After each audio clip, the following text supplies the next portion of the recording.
Raffi Ahmad blokir WhatsApp Nagita Slavina saat ribut. Raffi Ahmad mengaku pernah memblokir WhatsApp Nagita Slavina saat ribut. Pengakuan tersebut disampaikan Raffi Ahmad saat menjadi bintang tamu di program Sweet Daddy.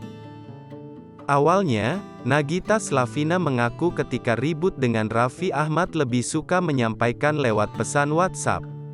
Menurutnya, ia kerap mengirimi pesan ke suaminya secara berentetan dan panjang. Alih-alih mendapatkan respons balik, Nagita mengaku pesannya jarang dibales oleh sang suami.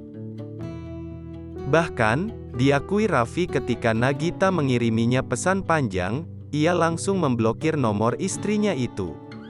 Menurut ayah dua anak ini, ia merasa terganggu dengan rentetan pesan yang dikirim Nagita ketika berantem.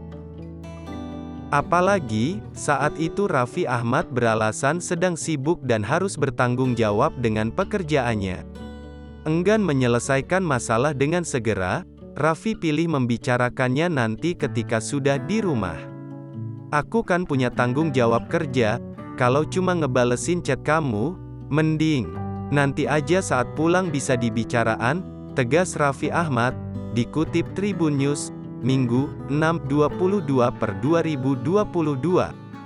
"Percuma Diwa, pernah gue kesel, gue blok, berisik abisnya kan nge-WA terus, blok dulu deh sama gue," tutur Raffi. Sementara itu, Raffi mengatakan tak akan membuka blokiran jika istrinya masih marah.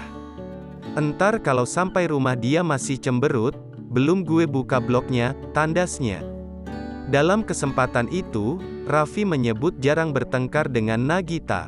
Berbeda dengan sang istri, Nagita sering merasa kesal dengan sikap Raffi yang cuek ketika dirinya marah-marah. "Aku sebenarnya jarang berantem sama dia," ungkapnya. "Ya menurut kamu, karena aku dicuekin kalau marah-marah," kata Gigi. Kendati demikian, wanita 34 tahun ini menyadari rumah tangga tak mungkin lepas dari permasalahan. Pun baginya berantem di dalam rumah tangga adalah hal yang lumrah. Sekarang gini, namanya rumah tangga, ya nggak usah rumah tangga, sama teman aja berantem.